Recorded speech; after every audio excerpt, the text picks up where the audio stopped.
La biología se puede definir como la ciencia de la vida misma, ya que se encarga de estudiar a todas las formas de vida conocidas por el ser humano y también a las nuevas especies que serán conocidas en un futuro próximo. Compendio de Salud.com presenta ¿qué es la biología y su importancia? La biología es el estudio que se encarga de conocer al hombre, su sistema, funciones y su organismo. Pero también se encarga de hacer lo mismo con todas las otras especies que viven en el planeta.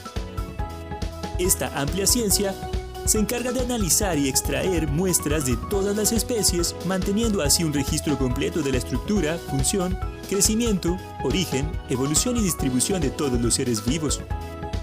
Su principal importancia reside completamente en la recopilación de conocimientos de cada especie, su salud, acciones y reacciones frente a los diferentes agentes para anticipar y prevenir los males que puede tener la Tierra.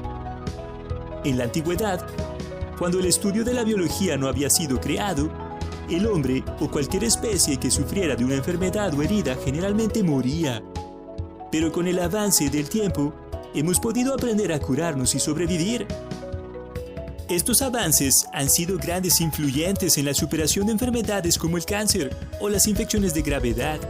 Y con esto podemos advertir cómo nuestro cuerpo cambia cuando se enfrenta a ellas y cómo el estudio ayuda a vencer estas enfermedades.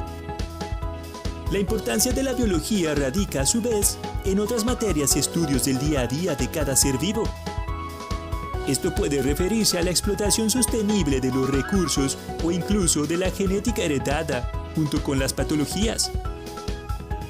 Gracias al avance en estos estudios, podemos observar que las plantas, así como la cadena alimenticia y los factores climatológicos, ayudan a la supervivencia de cada especie, y que la biología determina este conocimiento tan importante.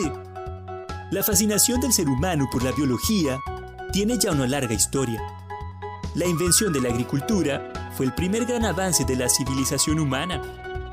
La medicina también ha sido sumamente importante para nosotros desde el principio de los tiempos. Podemos darnos cuenta de ello, ya que los primeros textos médicos conocidos son los de China, del año 2500 a.C., Mesopotamia, del año 2112 a.C., y los de Egipto, del año 1800 a.C. Desde los tiempos antiguos, Aristóteles es considerado como el primero en realizar prácticas de zoología científica, una ciencia conocida ahora como rama de la biología. Se tiene conocimiento de que él realizó extensos estudios sobre la vida marina y las plantas. Los siglos XX y XXI pudiesen ser conocidos por las futuras generaciones como el principio de la revolución biológica, comenzando con Watson y Crick, quienes explicaron la estructura y la función del DNA en 1953. Todos los campos de la biología se han expandido exponencialmente y se han involucrado en cada aspecto de nuestra vida. La medicina evolucionará gracias al desarrollo de tratamientos creados en base al código genético o con la combinación de biología y tecnología por medio de prótesis controladas cerebralmente.